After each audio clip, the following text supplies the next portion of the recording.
Hello and welcome back to your mat. This is the next in a series of spring cleaning. So this one is going to focus on the lower back, the pelvis, the hip region, and the abdomen. So we're going to get started right away with a quote by Rolf Gates. In asana practice, we learn to cherish each breath, to cherish every cell in our body. The time we spend on the mat is love in action. So keep that in mind as you go through today's practice. For today's practice, it'd be helpful for one of the poses to have either a towel or rolled up blanket, something you can roll up. You don't have to have this, but you may find this helpful. And then we're going to do bridge with a block later. So if you can do bridge without a block, but if you have a block handy, that would be nice too. We're going to get started in a seated forward fold. So again, if you have that rolled up blanket or towel, you could use that to sit up on to bring your seat up a bit. And from here, we're actually going to be in a seated cross-legged seat like this. So I'm going to go ahead and turn to the side so you can see this. You're going to sit up nice and tall. Doesn't matter which hand is crossed in front of the other. We're going to do a little bit with one and then on the other. So inhale, get tall, and then exhale and fold forward any amount. So come into your depth of forward fold that feels good for you today.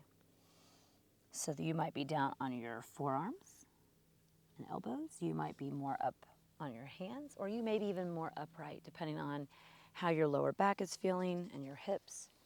But the idea is here to keep the hips grounded into the mat. So we're going to stay here for a couple of breaths before we switch the cross of our legs, and just for balance.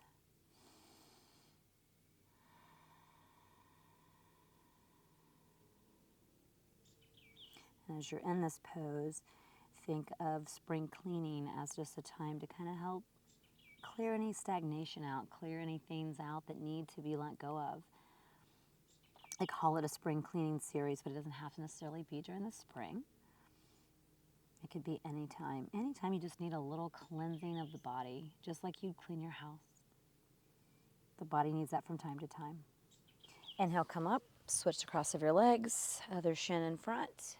Sit up nice and tall and come into your version of forward fold, to your depth. You can move around here a little bit if you want till you get to a good spot.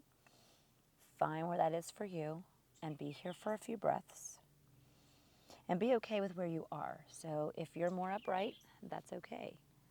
Over time, you will find that you will be able to come down a little further. But it's not really about how far you can come. It's really about opening up the hip area, folding forward, feeling the release in the lower back. It's not a contest.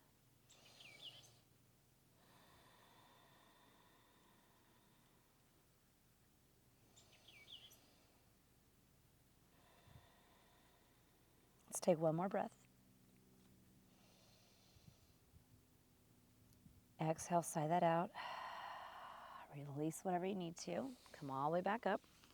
And then from here, we're actually going to come to all fours. We're just going to do some simple hip circles. So go ahead and come onto all fours. You can move your props off your mat if you need to. Come to all fours. And then you're going to we're going to start with the left side.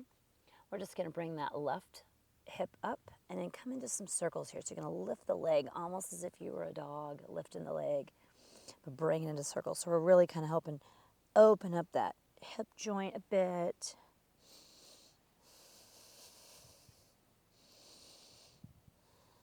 And then go the other direction. First direction there. Might hear a little popping, crackling, that's okay. And go ahead and set that down. We'll do the other side. So go ahead and circle the right hip. So just really getting some movement into that joint, to that space, opening that up a bit. It's also a bit of a strengthening pose here for the core. And in the other direction.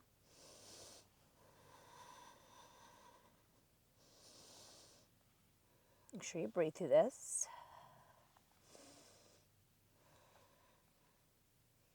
And then set that leg down. We'll sit back on our heels for a moment. And then we're going to come into a standing forward fold. So we're going to come into that and kind of just ragdoll down. So we're just going to let everything kind of release. It's going to really release the low back into the hips. you will get some in the hamstring. So we're getting ahead of ourselves for the next one. But our body is all connected, so it's sometimes difficult to isolate just one part of the body.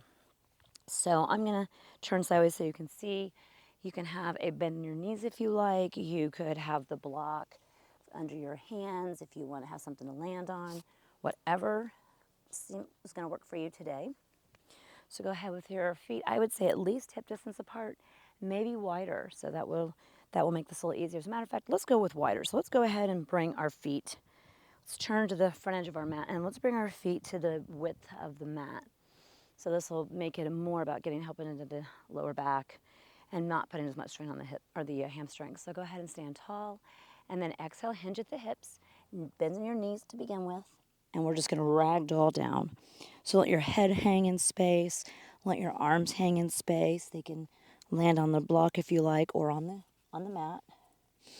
You can have a deep bend in your knees or you can have straight legs.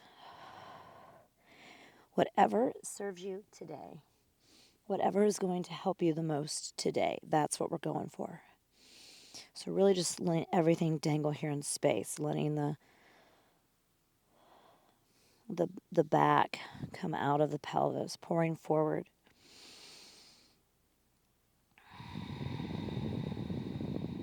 And just breathe here.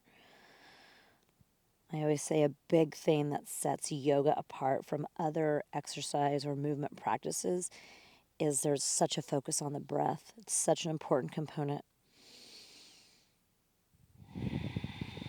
When you breathe into these poses, maybe some that are more difficult or some that are not your favorite pose, breathing into them can really help.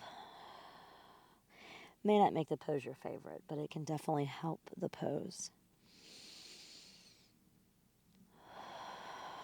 Let's take 3 more rounds of breath at your own pace.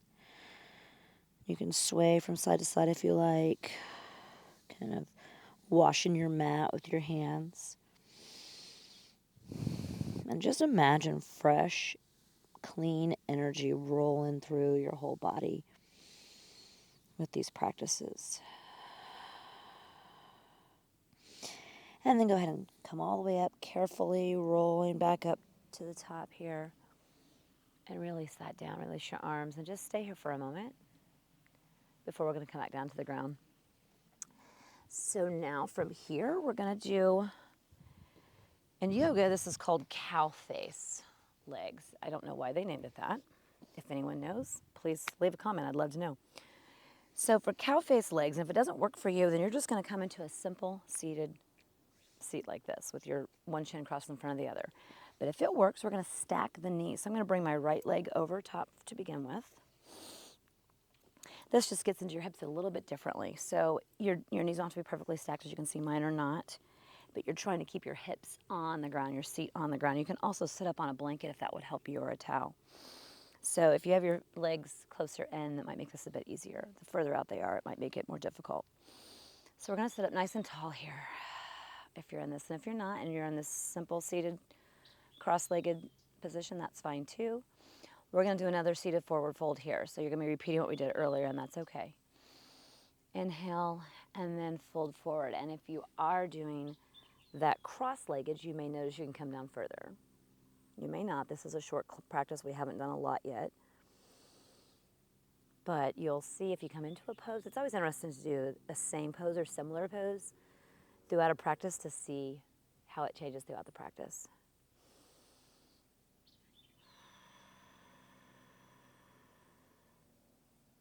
And then we'll come back up, switch the cross of your legs.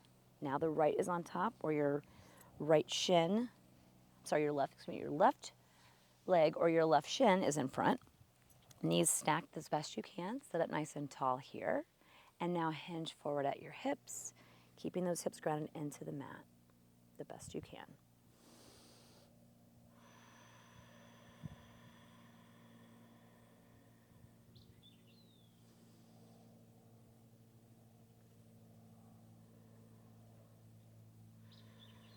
Make sure you breathe here. That'll help with the pose. Or give your mind something else to focus on than how much longer we would be in this pose. come all the way back up, uncross the legs, stretch them out long on your mat here for a moment. And now we're going to come into a strengthening pose for the abdominals. So I'm going to move my props out of the way here. And we're going to come into boat pose. So if you know it, you can go right into it. We're going to do a few rounds of that. So go ahead and start out with your feet on the ground, your hands behind you. And then we're going to balance on our seat, our tailbone. So go ahead and bring one arm out in front of you and then the other. You can stay right here. Or if you want to proceed on, right leg up, left leg up.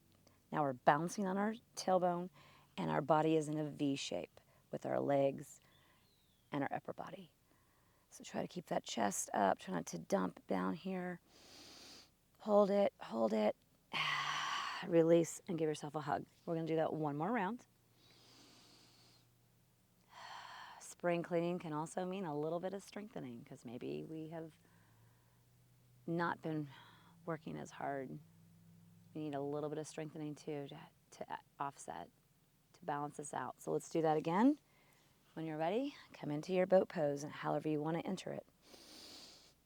Hold that there. You can always straighten the legs out. That's much more challenging, so I'm going to leave mine bent. You should feel this in your core. You should feel things. You should feel a little trembling here. That's okay. Another breath. Hold it and release. Hug it in. Now grab your blanket if you have it. If you do not, there's no worries. We're going to come into Sphinx pose, but we're also going to do this to kind of help the digestive system here a little bit. So I'm just going to take my blanket or towel, in my case I have a towel, and I'm just going to roll it up. So I'm going to open it out, and then I'm going to roll it into kind of a thick roll here. Now, I don't always advise on pregnancy, but if you are pregnant, skip this. So for those of those who are not, we're going to come down into Sphinx pose with this right about the belly button area, or maybe in between the belly button and your hips here. So find where it works for you, and it will feel a little awkward. We're giving ourselves a little pressure there into that lower abdomen. And this I've learned from some of the practices I've been doing in my personal practice. This is a great one for digestion. So Sphinx pose, I've got my elbows underneath of my shoulders. My chest is open and lifted here, but then I have that blanket roll right there in the lower abdomen area. Now again, you can skip the blanket roll. If this feels a little too intense, then skip that. If you happen to have eaten before this practice, then I would skip that also. Although I'd always advise, if you're going to do yoga, try to do it before you eat or a few hours after you've eaten. It's best to do yoga on an empty stomach. So as you breathe, you're going to feel your belly pushing into that roll, and then when you exhale, it'll release. So do some nice deep belly breaths there, a couple rounds of that. I know it feels awkward. If it's painful anyway, then go ahead and skip it. But otherwise, stay with it for another breath or two.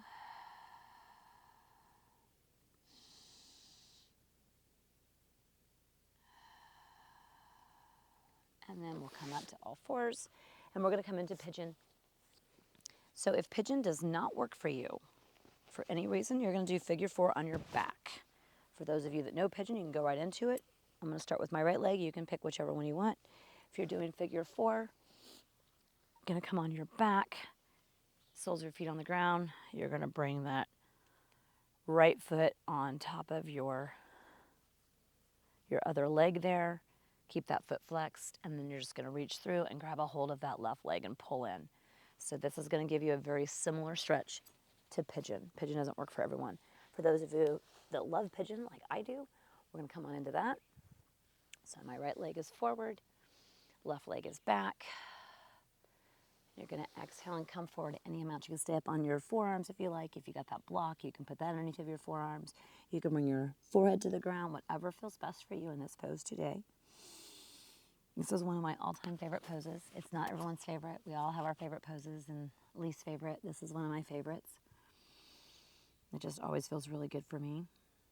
And try to keep your hips square to the mat here. So you're not leaning over on the right, you're not leaning over on the left, you're right there in the middle. For the figure 4, bring that left leg in any amount, so you can back off a bit if you need to. The more you bring it in, the deeper that stretch is going to be.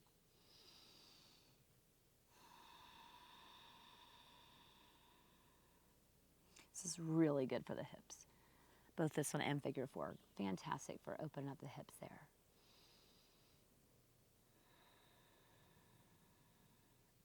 Then we're going to come on up. You can always stay in any of these poses longer if you like to make it a longer class. We're going to swing that left leg around. If you're in figure 4, go ahead and just switch your legs. Otherwise, for pigeon, I'm going to go ahead and bring that left leg forward. Right leg is back. And then come on down when you're ready. If you're in figure 4, you've got your, let's see which way to have you do it. Okay, so it'll be your left foot will be on your right leg. And you're going to reach through and grab a hold of that right leg and pull that through to any degree that works for you for your stretch.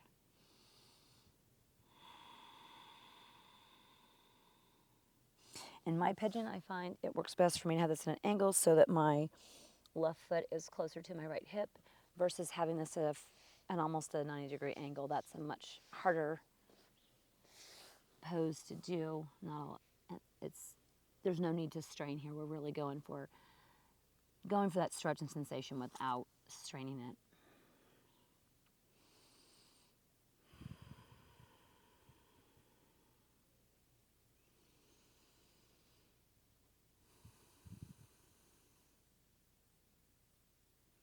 Another inhale.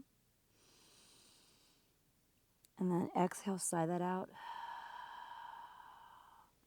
And come on back to a seat. And then we're going to grab our block and finish up with bridge with the block. So you don't have to do bridge with the block. You could just do bridge without the block. But if you have it, it's just a nice way to kind of reset a bit. So I'm going to come on down. We're going to allows us to open up this front body. So with my soles of my feet on the ground, and you can pick the height of your block. It can be the lowest height, the medium height, or the highest. I would recommend medium or lowest versus the highest. And then go ahead and lift your hips and set that block right there at your sacrum. So right basically where your buttocks start to curve out is the best way to describe it. Find that spot that works for you, and now just feel this whole front body open up, your abdomen, the hips. You are using your legs a little bit now. If you're not using a block, you'll be using your legs more. So that's why I like the block. If you have the blanket, you could even use that. It'll just be a lower bridge, and that's okay. We're not going for a big back bend here, but this is also a back bend, which can be energizing. And this is a good one, though, to close your eyes. Chest is open here. And just really feel into this pose. My feet are about hip distance apart. If you're not using a block, you can come out of bridge anytime you want and come back into it if you like. Because it is more work and effort to stay there. But with the block, it makes it a cush experience.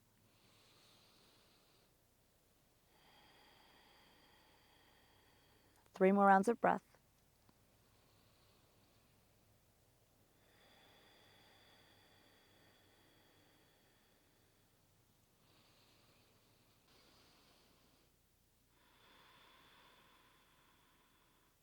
Let's take one more breath together here, your deepest yet.